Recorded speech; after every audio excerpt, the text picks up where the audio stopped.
जय हिंद। Welcome to हेसन sir academy. Today I will discuss class 10th math of R D Sharma books. हम आप लोगों को क्लास 10th की आर डी शर्मा बुक से एक्सरसाइज 1.2 तक कवर करा चुके हैं, अच्छी तरीके समझा चुके हैं, पढ़ा चुके हैं। आज की इस क्लास में हम एक्सरसाइज 1.3 देखेंगे। उससे पहले एक्सरसाइज 1.3 जो हमको आपको पढ़ना है, उससे पहले कुछ क्वेश्चन ऐसे हम आप पढ़ेंगे जो जब तक नहीं आते रहेंगे तब तक एक्सरसाइज 1.3 हम आप नहीं कवर कर पाएंगे, लगा नहीं पाएंगे। आप लोगों से रिक्वेस्ट है कि मेरे चैनल को सब्सक्राइब कर लिया करें और बढ़िया से आप लोग पढ़िए, मेहनत लगा के, मन लगा करके पढ़ें। चलिए देखता हूं क्वेश्चन नंबर जो है, जैसे हम प्रूव करना चाहते हैं इसको। सबसे पहले प्रूव दैट √2 √3 या फिर √5 सब एक जैसे प्रूफ होते हैं, इसलिए इनको इसी वीडियो में आपको समझा देते हैं बहुत अच्छी तरीके से, ताकि आपके समझ में आ जाए। Prove that √2 is an irrational number.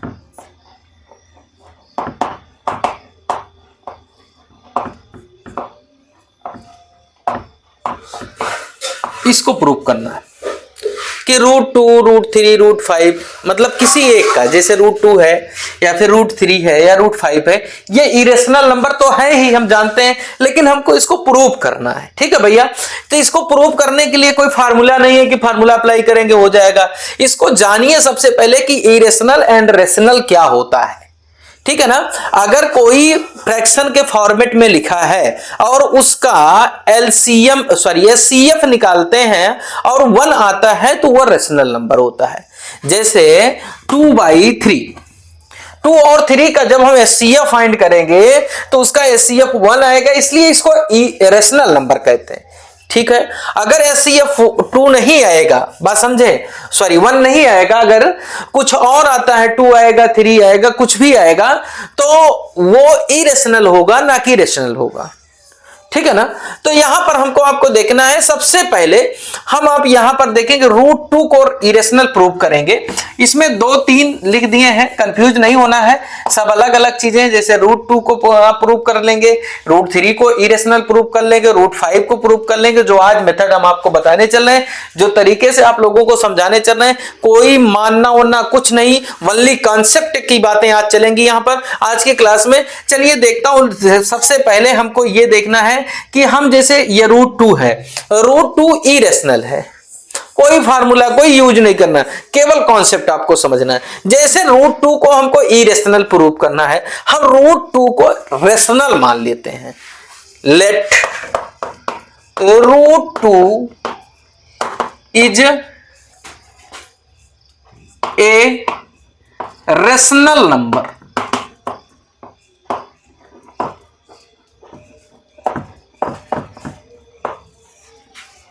Let √2 is a rational number. Let √2 is a rational number. हम मान लेते हैं कि √2 क्या है, रेशनल नंबर है। तो देन तो ऐसा क्या होगा इसमें, then √2 is equal to a/b। इसको लेट कर लेते हैं where a and b, जैसे a एंड b है तो ये क्या है, इसको मानेंगे a एंड b आर को प्राइम नंबर, आर को prime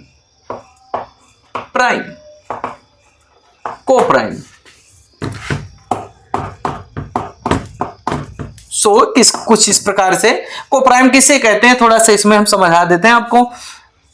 dear HCF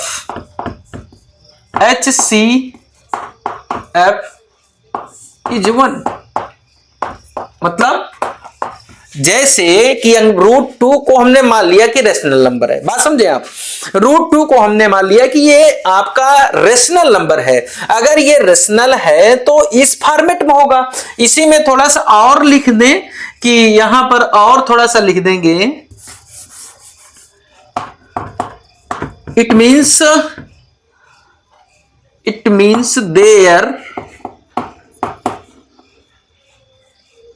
HCF is 1, B does not equal of 0, ये 0 नहीं होगा, मतलब ये 0 नहीं होगा। अगर 0 होगा तो फिर इसको जो हम माने कि रेशनल है तो रेशनल नहीं माना जा सकता है। तो A अपॉन B मान लेते हैं। देखिए जो रेशनल नंबर होगा A अपॉन B के फॉर्मेट में होगा भाई, तो A अपॉन B के फॉर्मेट में इसको हम मान लेते हैं, ठीक है ना भैया। सबसे पहले हम क्या करते हैं, इसको फर्स्ट इक्वेशन बना करके स्क्वायरिंग कर लेते हैं इसकी, या ऐसे ही स्क्वायरिंग करिए, squaring both side, squaring both side, दोनों पक्षों का वर्ग कर लिया जाए भाई। स्क्वायरिंग करेंगे बेटा तो इसमें √2 का स्क्वायर करेंगे is equal to A square upon B square में हो जाएगा, ठीक है। जब ऐसा हो जाएगा तो यहां पर 2 आ जाएगा, इसका स्क्वायर A स्क्वायर बाई में B स्क्वायर को इधर ट्रांसफर कर लेंगे तो A square is equal to आपका हो जाएगा 2B स्क्वायर। बस समझे, क्या समझ गए आप लोग कि जैसे A square is equal to आ गया 2B स्क्वायर, अर्थात ये कंफर्म हो गया मुझे कि जो A स्क्वायर है वो 2 से भी डिवाइजेबल होगा। वो किससे डिवाइजेबल होगा, 2 से भी डिवाइजेबल होगा। एग्जाम्पल के तौर पे 2 इज इक्वल ऑफ 2 इंटू अगर 3 है तो इसका मतलब 2 से भी ये 4 डिवाइजेबल होगा, तभी 2 इंटू 3 होगा, अन्यथा की स्थिति में ये नहीं होगा। ये होने वाला बिल्कुल नहीं है, बात समझ रहे हैं ना। तो एक बात और आप लोग समझ लीजिए, जैसे A स्क्वायर 2 से भी डिवाइजेबल है, जबकि मैंने आपको बताया कि A और B जो है केवल 1 से ही डिवाइजेबल होगा, 1 से ही डिवाइड होगा। तो 1 से नहीं, आप यहां पर जो सॉल्व किए स्क्वायर किए तो आपको यह पता चला कि A स्क्वायर जो है 2 से भी डिवाइजेबल है, 2 से भी डिवाइड हो जाएगा, कट जाएगा। तो अगर 2 से भी डिवाइड हो जाएगा तो इसके 2 फैक्टर आ गए बेटा, एक तो 1 था ही, दूसरा 2 भी आ गया। तो अगर किसी के 2 फैक्टर आ जाते हैं तो यह कंफर्म हो जाता है कि यह रेशनल नहीं है, क्योंकि मेरा जो मानना था, एज्यूमिंग जो मेरी थी वो रॉन्ग हो गई, ठीक है। जब एज्यूमिंग रॉन्ग हो जाएगी तो ये आपका रेशनल नहीं होगा, तो फिर इरेशनल होगा, ठीक है ना। इसी तरीके से जैसे इसको हमने मान लिया, ठीक है ना भैया। अब उसके बाद देखिए यहां पर थोड़ा सा लिखना है, इसमें यही इतना लिखना है कि A स्क्वायर डिवाइड्स बाई 2, ठीक है ना, समझ रहे हैं ना। अगर किसी का स्क्वायर किसी भी डिजिट से डिवाइड होता है तो उसका स्क्वायर रूट भी उस डिजिट से डिवाइजेबल होगा। एग्जाम्पल के तौर पर अगर 9 है, ठीक है ना, और 9 जो है 3 से डिवाइड होता है, तो 9 का स्क्वायर रूट कितना हो जाएगा, 9 का स्क्वायर या फिर 3 का स्क्वायर है, 3 का स्क्वायर किससे डिवाइड हो रहा है, 3 से, 3 3 जा 9 हो जाएगा, तो 3 3 जा 9 हो जाएगा, कैंसिल आउट हो जाएगा। तो अगर 3 का स्क्वायर जो है 3 से डिविजिबल है तो इसका स्क्वायर रूट निकाला जाए, अर्थात वो जो इंटीजर होगा वो इंटीजर भी 3 से डिविजिबल होगा।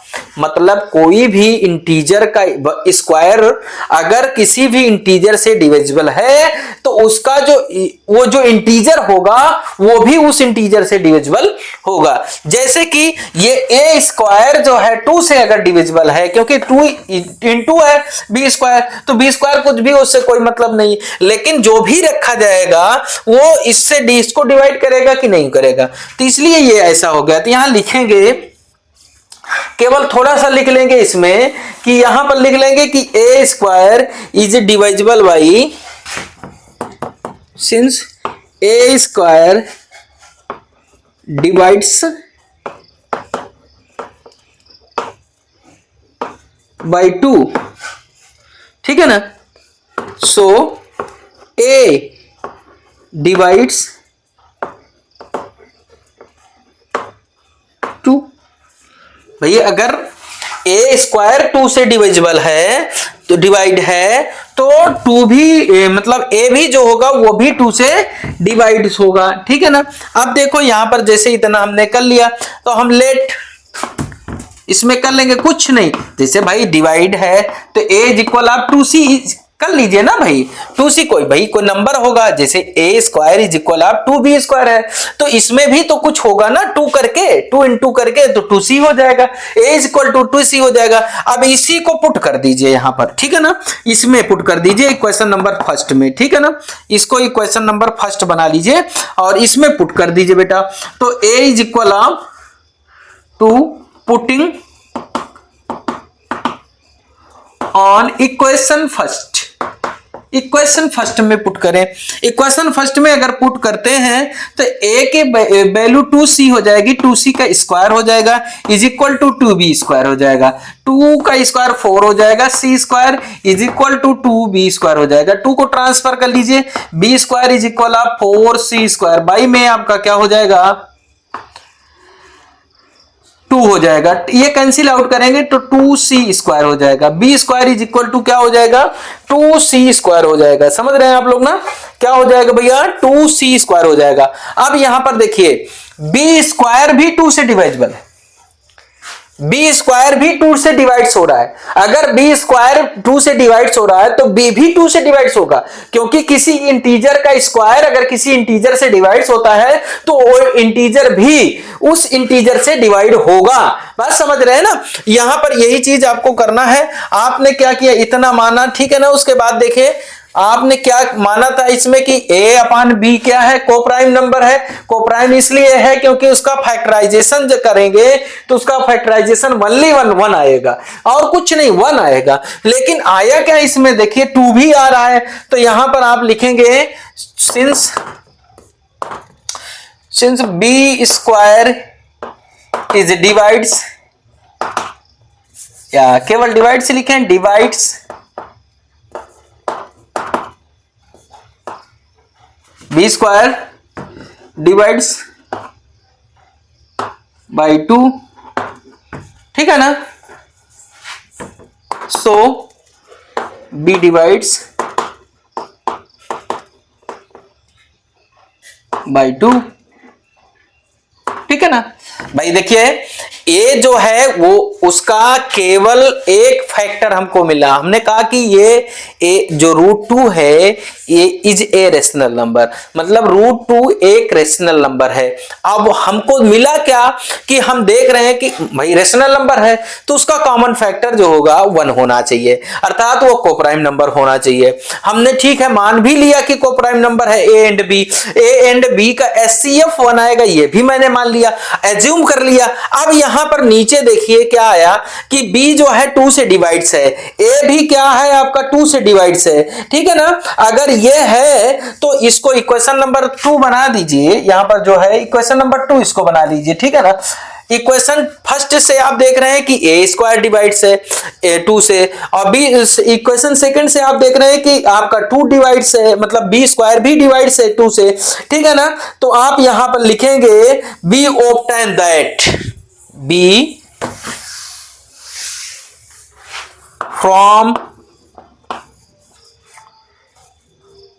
इक्वेशन फर्स्ट एंड सेकंड से देखें भैया हम क्या पा रहे हैं इसमें हम ये पा रहे हैं कि be obtained that 2 is common factor of A and B.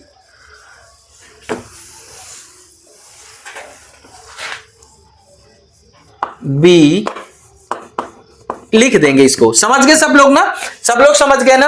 अब समझ गए ना, अगर ये रेशनल जैसे मैंने माना कि √2 is equal to A upon B है, अगर ए अपान बी है तो कोप्राइम होना चाहिए, अर्थात उसका एचसीएफ 1 होना चाहिए, एचसीएफ 1 होना चाहिए मतलब कॉमन फैक्टर 1 होना चाहिए। लेकिन आया क्या, आपने जब प्रूव किया तो आया क्या, इसका कॉमन फैक्टर 2 भी आ गया, ठीक है ना।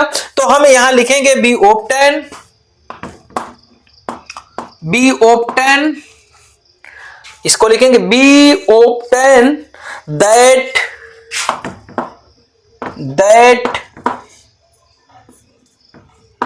2 is a common factor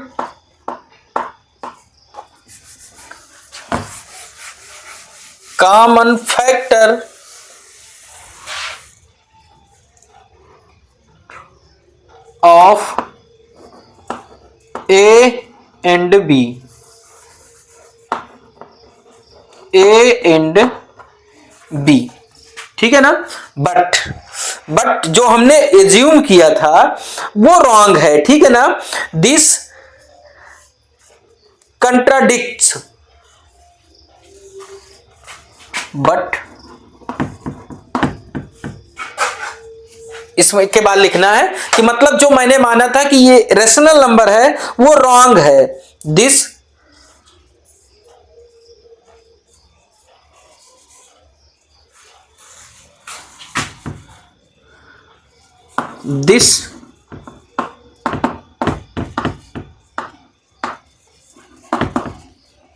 contradict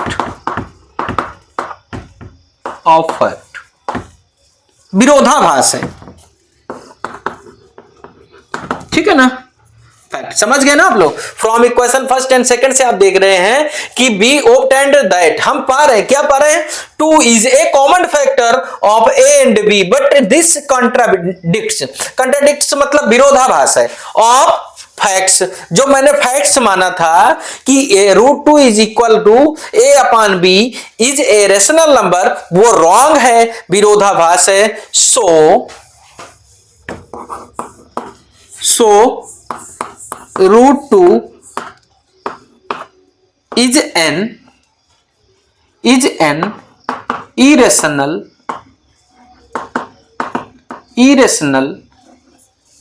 number। Prove that, statement लिखना पड़ेगा ही भाई आपको, प्रूव दैट। समझ गए सब लोग ना, समझे आप लोग। वीडियो कैसा लगा कमेंट जरूर करें बेटा।